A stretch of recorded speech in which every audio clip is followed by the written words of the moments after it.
Hello everyone, welcome to IIT Engage classes. I'm Mukesh Kumar and today we will be going through the signal and system problem that were asked in GATE 2020 instrumentation subject. So in GATE 2020, the total number of questions that were asked were 5 and three of them carried 1 marks and the two of them carried 2 marks and the total number that signal and system carried was 7. So out of 100, 7 marks came from the signal and system. Okay, so now let's go through them one by one. So here the first problem, we are given a signal xn which is sine 2 pi n into un, where un is given as a unit step and we need to find the periodicity of this signal.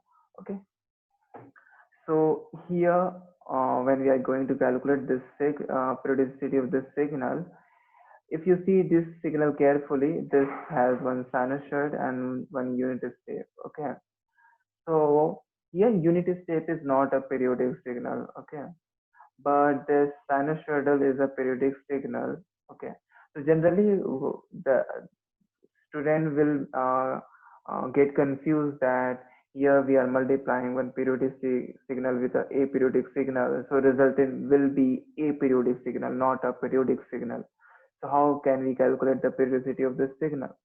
So here in this case, uh, here we will try to plot this x of n and see whether it is actually a periodic or not instead of directly concluding from this expression. Okay, so first thing is that we know what is the unit step. So unit step look like this. So here for all the negative value of n, its value will be 0, and for the positive value of n, its value will be equals to 1. Okay, and it will continue till n equal to infinity. So this is n axis, this is n equal to 0, 1, 2, 3, and so on, and this value is 1. Okay, this is u of n. Now let's plot the sine 2 pi n. So here it is sine 2 pi n. So when you put n equal to 0, its value will be 0. When you put n equal to 1, it will be sine 2 pi, which is again 0. Then when you put n equal to 2 here, it will be sine 4 pi, which will again be 0, and it will continue. Okay, so for n equal to 0, its value is 0. For n equal to 1, its value is 0. For n equal to 2, 3, and so on. So it means that for all the value of n, its value is 0, right? So for the sine 2 pi n, it is always equal to 0 for all the value of n here. So when you multiply this sine 2 pi n with this un, the resultant signal will be 0 for all the value of n. Okay, so resultant signal will be equal to 0 for all the value of n. So now you see in this case, uh, here for n equal to 0, you are getting 0, n equal to 1, again it is repeating. Then at n equal to 2, again it is repeating. N equal to 3, it is repeating. So for every n equal to 1, this signal is repeating itself, right? So here the periodicity will be t equals to 1, because for every t equal to 1 or n equal to 1, it will be repeating itself. So in this case, this is not a aperiodic signal, but a periodic signal with time period t equal to 1. So this will be the correct answer. Okay. Now let's go to the next problem.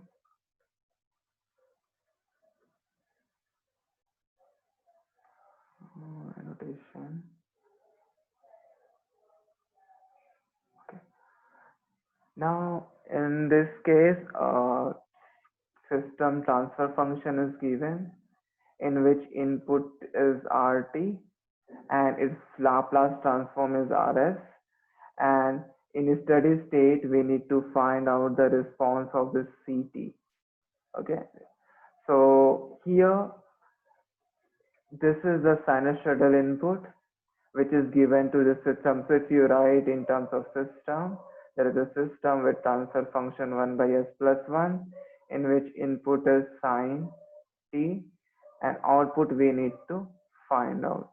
Okay, so here this is system transfer function, so we can write it as a h of s, or in Fourier domain you can write is h of j omega.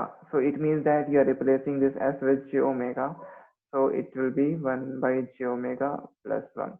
So this is again a system transfer function. Now for this sinusoidal signal, if any sinusoidal signal is the input, let's say sine omega naught t, then its output will be given as sine omega naught t minus some phase, or not minus, plus some phase, and there will be some magnitude term. Okay, now this phase and this magnitude will depend upon this. How does it depend? So magnitude will be the magnitude of h of j omega at omega equal to omega naught, and this phase will be the phase of h of j omega. So theta will be phase of h of j omega, but at omega equal to omega naught. Okay, so here we need to find out what is the value of omega naught. So here omega naught is 1. Okay, so omega naught is equals to 1. Now what is the magnitude of this? So mod of h of j omega is under root 1 by omega square plus 1. Now put omega equal to omega naught, which is equals to 1. It will be 1 by root 2. Okay. Similarly, the phase of h of j omega will be given as minus tan inverse omega. And again, omega, when you calculate the phase for this particular frequency where omega not equal to 1, you will replace this omega with omega naught. So it will be tan inverse minus tan inverse 1, which is minus pi by 4. Which it is in radian. If it is in degree, it will be minus 45 degree. Okay. So the output will be given as, so this is the magnitude. Magnitude is 1 by root 2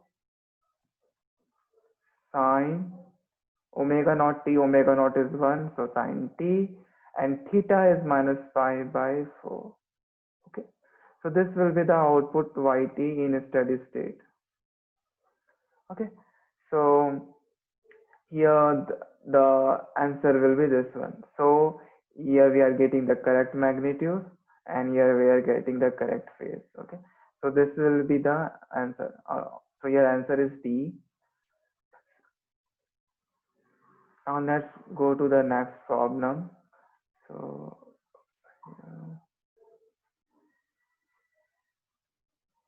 okay, here a signal xt is given, and we were asked to find out value of x of j omega.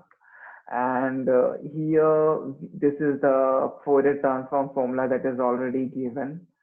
So here we need to find out x of j0. It means that we are replacing this omega with omega equal to 0. So when you replace this omega with 0, this will become e to the power 0. E to the power 0 will become 1. So x of j0 will be simply the integration of xt dt. Okay, because this term became 1 because we replaced this omega with 0. Okay, now xt is given. Xt is, so it is minus infinity to infinity e to the power minus mod t dt. Okay, now if you see the plot this e to the power minus mod t, it will look like this, something like this. Okay, exponentially decaying, and then again exponentially decaying here. Okay, this is e to the power minus mod t. It looks as an even function, so instead of calculating it from minus infinity to infinity, we'll multiply it by 2 and calculate it from 0 to infinity. Now for the positive value of t, you can simply write it as a e to the power minus t dt.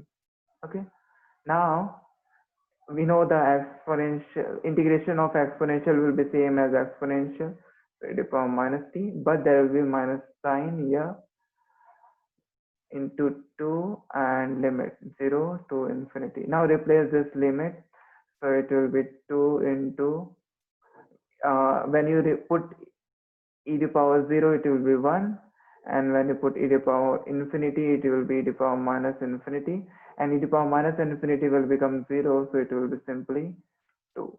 So this will be the answer for this problem. So it is very straightforward. You need to just remember that you need to replace this omega with equal to 0 and it will get simplified. Okay.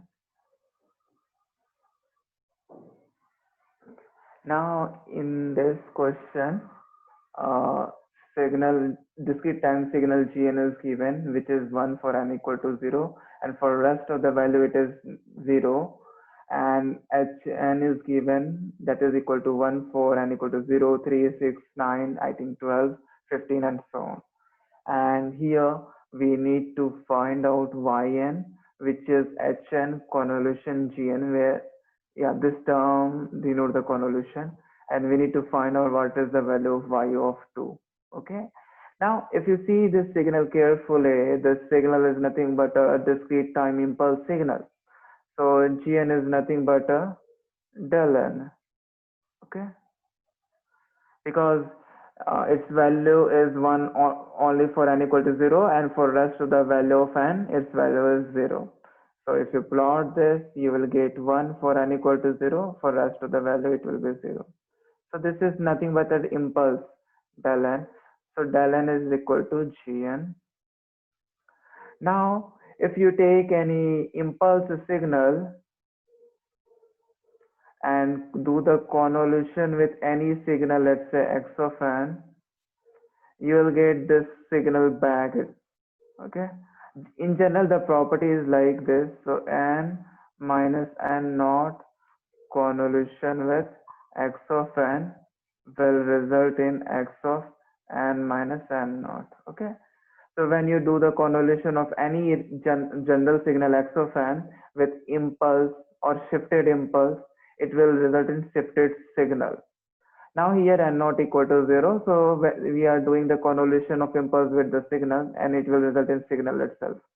Okay, so here yn is nothing but Gn is nothing but a del n, so del n convolution with h of n, which is simply equal to h of n.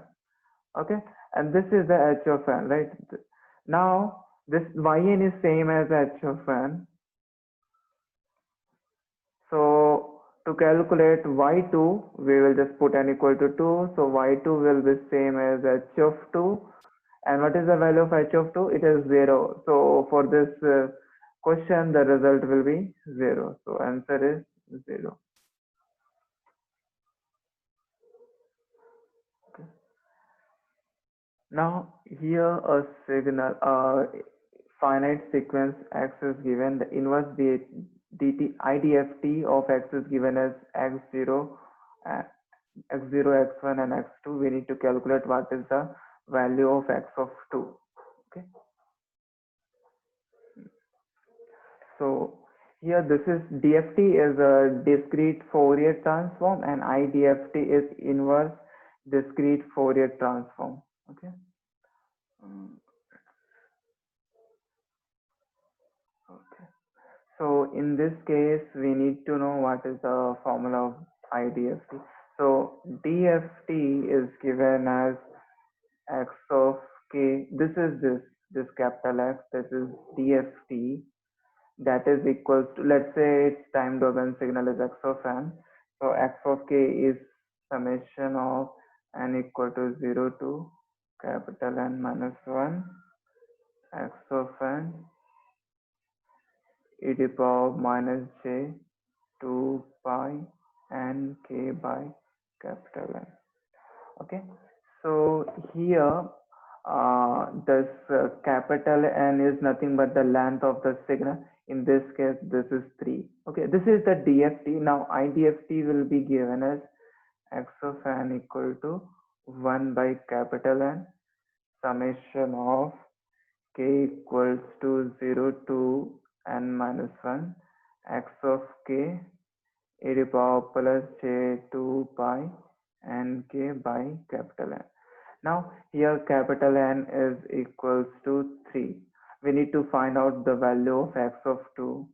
So x of 2 will be 1 by 3 summation k equal to 0 to 2 x capital X of k e to the power j 2 pi k into n is 2 here, so 2 by 3.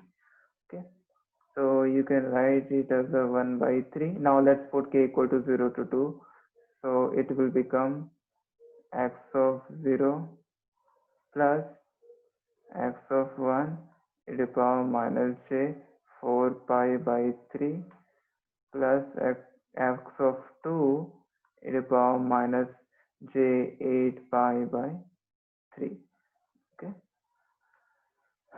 Now here x of 0, x of 1 and x of 2, all three of them are 1.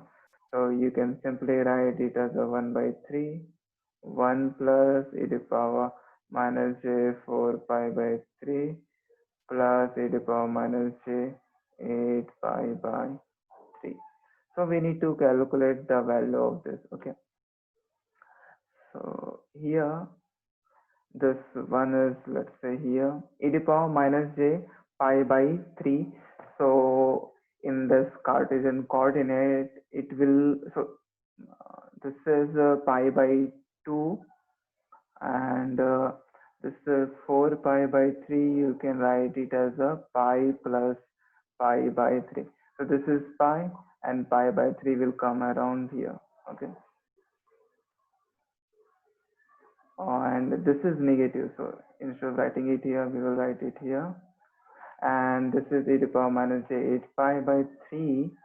So 8 pi by 3 you can write it as a 2 pi plus 2 pi by 3. Okay, so 2 pi is nothing but the same as this point, and then here it is negative, so we will go in this direction, so it is minus 2 pi by 3, so it will come here. Okay, so one point is here, one point is here, and one point is here. So when you add all this 3, it will, okay, so it will result in 0. Okay, so here this one is 1. You can write this e to the power minus j 4 pi by 3 as a cos minus 4 pi by 3 plus j sine minus 4 pi by 3. Okay, and similarly this one you can write it as a cos minus 8 pi by 3 and plus j sine minus 8 pi by 3. When you further solve all this, you will get the 0. Okay. Now let's go to the next problem.